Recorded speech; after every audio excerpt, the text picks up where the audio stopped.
Hello friends, welcome to my YouTube channel. हमारा आज का टॉपिक है फीटल सर्कुलेशन। अगर आपने मेरा चैनल सब्सक्राइब नहीं किया है तो प्लीज मेरे चैनल को सब्सक्राइब कर दीजिए। आइए हम देखते हैं फीटल सर्कुलेशन। फीटल सर्कुलेशन कहाँ से स्टार्ट होता है, आइए देखते हैं। फीटल सर्कुलेशन स्टार्ट होता है इंट्रायूट्राइन आर्टरी से। इंट्रायूट्राइन आर्टरी जो है वो मदर के यूट्रस में होती है, जो कनेक्ट होती है प्लेसेंटा से। किससे कनेक्ट होती है? प्लेसेंटा से कनेक्ट होती है। प्लेसेंटा 2 पार्ट्स में डिवाइड होता है, ठीक है। ये जो पार्ट है इसको बोलते हैं मैटरनल पार्ट। क्या बोलते हैं? Maternal part. और जो कोरियोनिक विलाय है इसको बोला जाता है फीटल पार्ट। ये जो स्पेस है इसको बोला जाता है इंट्राविलाय स्पेस। क्या बोला जाता है? इंटरविलाय स्पेस। मैं शॉर्ट फॉर्म में लिखती हूँ IVS, इंट्राविलाय स्पेस। और ये जो पार्ट है फीटल पार्ट, इसको बोला जाता है कोरियोनिक विलाय।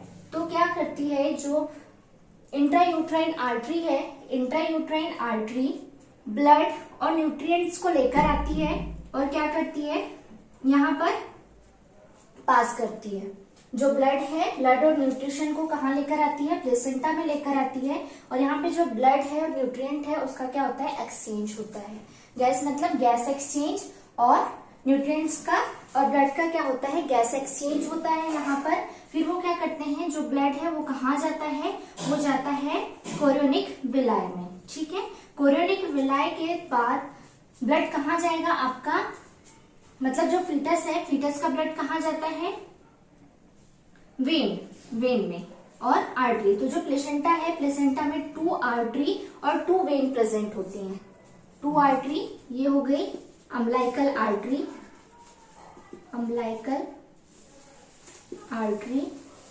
और ये हो गया अम्बिलिकल वेन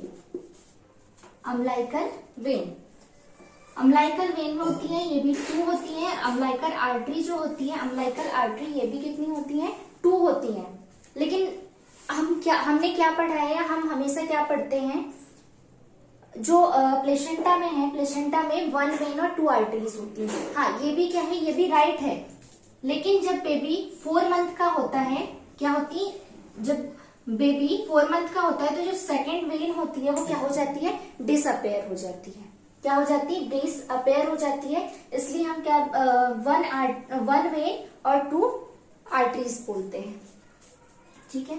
तो जो ब्लड है, अब क्या किया, प्लेसेंटा से जो अम्बिलिकल वेन है, अम्बिलिकल वेन ने ऑक्सीजनेटेड ब्लड को कैरी किया, और वो क्या करेगा? ब्लड कैरी किया, और ये जो है इसका क्या, जो अम्बिलिकल वेन है उसमें जो ब्लड होता है उसका SpO2 कितना होता है? 80%। और जो अम्बिलिकल आर्टरी में ब्लड प्रेजेंट होता है, इसका SpO2 कितना होता है? 50 to 60%। कितना होता है? 50 to 60%। तो प्लेसेंटा से ब्लड अम्बिलिकल वेन के थ्रू कहाँ जाएगा? अम्बिलिकल वेन के थ्रू ऑक्सीजनेटेड ब्लड कहाँ जाता है? सबसे पहले लीवर में। सबसे पहले कहाँ जाता है? लीवर में।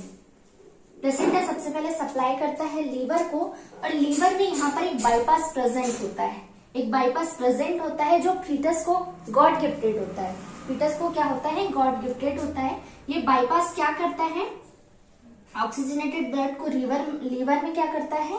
लीवर को पास करता है, और जो अम्बिलिकल वेन होती है उसको किससे कनेक्ट करता है? उसको इंफीरियर वेना केवा से क्या करता है? कनेक्ट करता है। और इंफीरियर वेना केवा, ये क्या है आपकी? Inferior vena cava. Inferior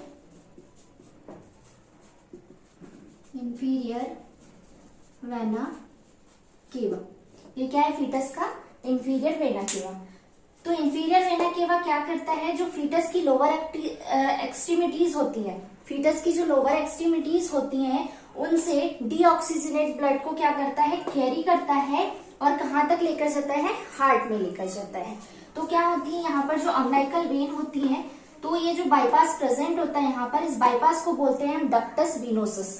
ductus venosus क्या करता है, अम्बिलिकल वेन को कनेक्ट करता है, किससे, इंफीरियर वेना केवा से कनेक्ट करता है।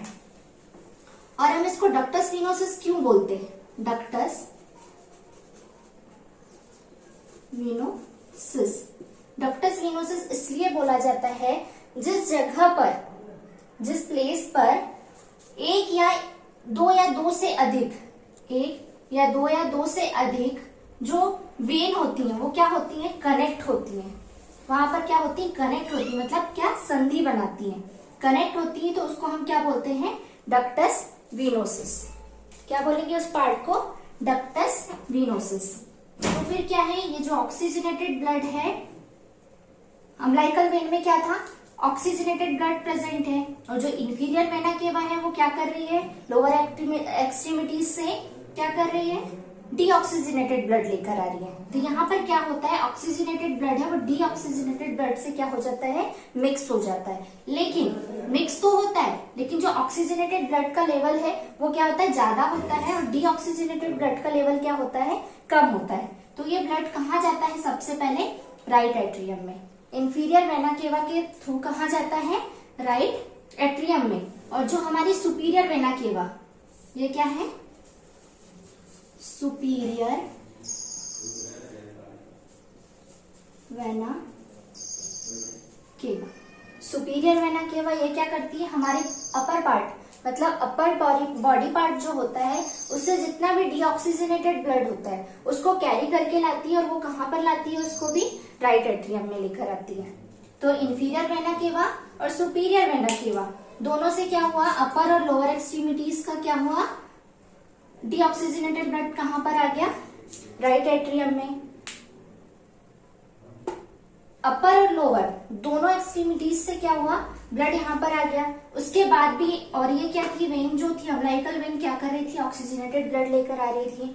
उसके बाद भी जब यहाँ पर 100% ब्लड आ जाता है, क्या होता है, यहाँ पर 100% ब्लड आ जाता है, तो भी जो ऑक्सीजनेटेड ब्लड है उसका लेवल क्या होता है, ज्यादा होता है। और जहां ऑक्सीजनेटेड ब्लड होता है वहां पर क्या होता है, ब्लड का प्रेशर ज्यादा होता है। तो ब्लड का प्रेशर ज्यादा होने के कारण यहाँ पर एक ओवल प्रेजेंट होता है, इसको हम बोलते हैं foramen Oval. Foramen Oval, foramen Oval. ये फोरामेन ओवल जो है वो भी क्या होता है, गॉड गिफ्टेड होता है फीटस को। इसलिए होता है क्योंकि जो राइट एट्रियम में है, जो ब्लड आया तो ऑक्सीजनेटेड ब्लड है, तो उसका क्या होगा, लेवल ज्यादा होगा। तो प्रेशर, ऑक्सीजनेटेड ब्लड है उसका लेवल ज्यादा है, तो क्या होगा, उसका प्रेशर भी ज्यादा होगा। प्रेशर ज्यादा होगा तो वो क्या होगा, इस ओवल के थ्रू कहाँ पर पास होगा, कहाँ पर पास होगा, लेफ्ट एट्रियम में। लेफ्ट एट्रियम में पास होता है, वो भी कितना पास होता है, 70% पास होता है, 70% पास होता है। फिर भी यहाँ पर कितना, 30% ब्लड रह जाता है। क्या रहता है, 30% ब्लड यहाँ पर राइट एट्रियम में ही प्रेजेंट रहता है। अब ये क्या हुआ, 70% ब्लड यहाँ पर आ गया।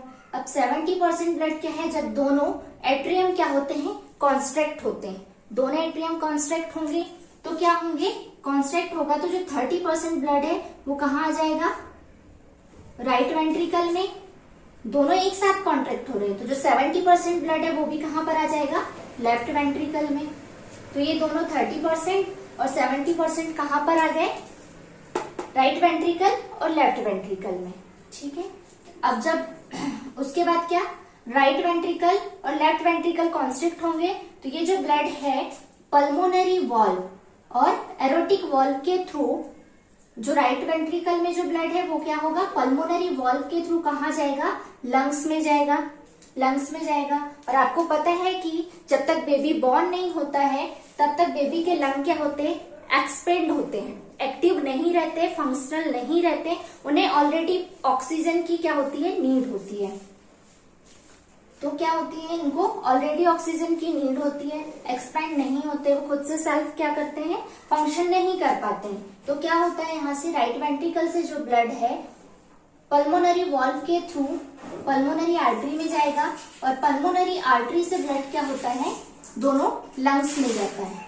ठीक है, कहाँ जाता है, दोनों लंग्स में जाता है। अब दोनों लंग्स में तो जाता है, ये जो 30% ब्लड है इसमें दोनों लंग्स में सिर्फ उतना ही ब्लड जाएगा जितना क्या है, लंग्स को नीड होती है। जितनी नीड होती है ब्लड की, सिर्फ उतना ही 30% में से ब्लड कहाँ पर पास होगा, लंग्स में पास होगा। और बाकी जितना रिमेनिंग ब्लड होता है, यहाँ पर एक बाईपास प्रेजेंट होता है। पल्मोनरी आर्टरी और एरोटा के बीच में बाईपास प्रेजेंट होता है, इसको बोलते हैं हम डक्टस आर्टियोसिस। डक्टस आर्टियोसिस। अब इसको हमने डक्टस आर्टियोसिस क्यों बोला, यहाँ पर हमने क्या डक्टस वीनोसिस बोला था, क्योंकि यहाँ पर एक से ज्यादा वेन क्या हो रही है, एक ही जगह पर आकर क्या संधि बना रही है, मतलब एक ही जगह पर आकर मिल रही है। सेम वैसे यहाँ पर पल्मोनरी आर्टरी और एरोटा के बीच में डक्टस प्रेजेंट है, तो यहाँ पे क्या है, एरोटा और पल्मोनरी आर्टरी क्या हो रही है, एक दूसरे से कनेक्ट हो रही है, इसलिए यहाँ पर ये जो बाईपास प्रेजेंट होता है उसको हम बोलते हैं डक्टस आर्टियोसिस। तो क्या होगा, जो 30% ब्लड है, 30% ब्लड, उसमें से कुछ ब्लड लंग्स में जाएगा और जो रिमेनिंग ब्लड है इस डक्टस बाईपास डक्टस के थ्रू, मतलब ये जो बाईपास प्रेजेंट है डक्टस आर्टियोसिस, उस बाईपास के थ्रू कहां पर चला जाएगा, एरोटा में चला जाएगा। फिर वो एरोटा के थ्रू कहां पर आएगा, फिर ये जो है एरोटा में ये 3 क्या प्रेजेंट है, आर्टरीज प्रेजेंट है। और 3 आर्टरीज क्यों प्रेजेंट होती हैं, जब बेबी बॉर्न हो जाता है तो ये आर्टरीज क्या करती हैं, आपके जो अपर बॉडी पार्ट है इसको क्या करती हैं, ब्लड सप्लाई करती हैं, इसलिए यहाँ पर ये 3 आर्टरी प्रेजेंट होती है। इनका फंक्शन है अपर बॉडी पार्ट को ब्लड सप्लाई करना। फिर जब क्या होगा, पल्मोनरी आर्टरी के थ्रू कुछ ब्लड कहाँ गया, लंग्स में गया, और बाकी बचा हुआ ब्लड कहाँ आ गया, एरोटा में आ गया। यहाँ से भी जो 70% ब्लड था एरोटिक वॉल्व के थ्रू कहाँ आ जाता है, एरोटा में आ जाता है। फिर वो जो ब्लड है वो एरोटा के थ्रू कहाँ पर आता है, थोरेसिक आर्टरी। कहाँ आएगा, थोरेसिक आर्टरी में आएगा। थोरेसिक आर्टरी के बाद कहाँ पर आता है, एब्डोमिनल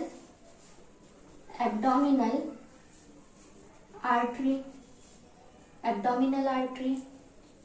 फिर उसके बाद जो एब्डोमिनल आर्टरी है वो यहाँ पर 2 आर्टरीज में डिवाइड हो जाती है, इंटरनल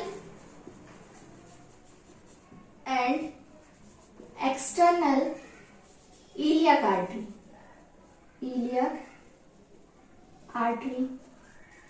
तो कितने, 2 पार्ट में डिवाइड हो गई, इंटरनल और एक्सटर्नल इलियक आर्टरी।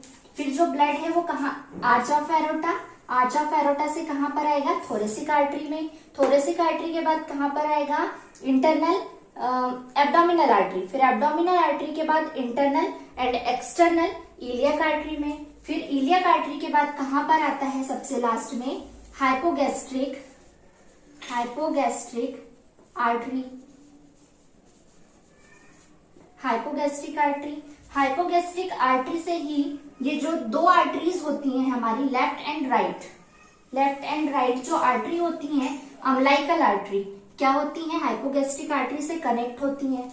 तो जो ब्लड होता है वो क्या होता है, आर्टरी के थ्रू फिर से कहाँ आ जाता है, प्लेसेंटा में आ जाता है। और इसमें जो ब्लड है, ब्लड का SpO2 कितना होता है, 50 to 60%। पूरा फंक्शन होते होते जो ब्लड है यहाँ पर आते तक कितना हो जाता है, 50 to 60%। जो ऑक्सीजनेटेड ब्लड रह जाता है कितना, 50 to 60%। ठीक है। फिर आफ्टर बर्थ क्या क्या चेंजेस आते हैं, अब हम देखते हैं आफ्टर बर्थ क्या क्या चेंजेस आते हैं फीटस में। सबसे फर्स्ट हम देखते हैं बाईपास, है ना। तो सबसे पहले तो क्या होता है, यहाँ पर जो आर्टरीज होती हैं वो क्या हो जाती हैं, डिसअपेयर हो जाती हैं आफ्टर बर्थ। सबसे पहले क्या होती है, आर्टरी डिसअपेयर होती है। फिर उसके बाद क्या होती है, वेन। उसके बाद वेन डिसअपेयर हो जाती है, अम्लाइकल वेन। फिर उसके बाद डक्टस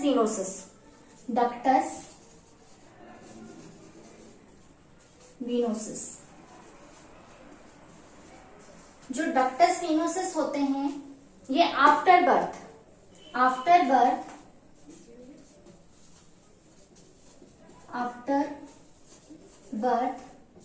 फंक्शनली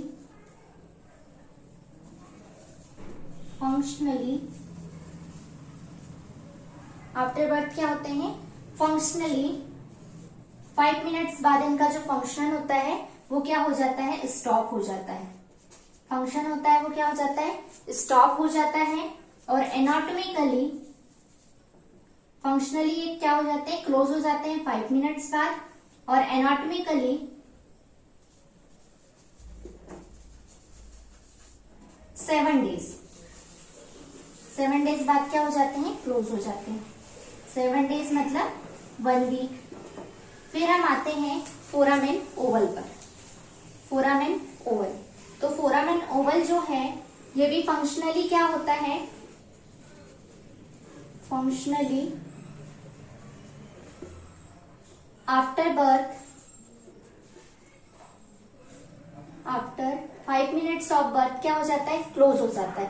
फंक्शनली क्या होता है, 5 मिनट्स बाद क्या होता है, क्लोज हो जाता है।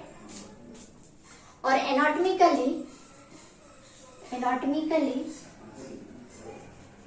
एनाटॉमिकली क्लोज होता है 1 ईयर में। कितने में, 1 ईयर में।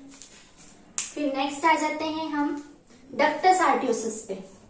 डक्टस आर्टियोसिस में ये क्या होते हैं, एनाटॉमिकली सबसे पहले फंक्शनली क्लोज होते हैं ये भी आफ्टर बर्थ 5 मिनट्स में। आफ्टर बर्थ 5 मिनट्स में क्या हो जाते हैं, ये भी क्लोज हो जाते हैं। और फंक्शनली अगर हम एनाटॉमिकली हम देखें तो ये 1 to 3 मंथ्स बाद क्या हो जाते हैं, क्लोज हो जाते हैं। एनाटॉमिकली 1 to 3 मंथ्स बाद क्लोज हो जाते हैं। अगर ये क्लोज नहीं होते हैं तो ये क्या होते हैं, एसाइनोटिक डिसीज में कॉज करते हैं। क्या करते हैं, एसाइनोटिक डिसीज में कॉज करते हैं। हमारा आज का टॉपिक यहीं पर खत्म होता है। आगे हम एक नया वीडियो लेकर आएंगे। अगर आपको मेरा वीडियो अच्छा लगा हो तो please like, share and subscribe. Thank you for watching my video.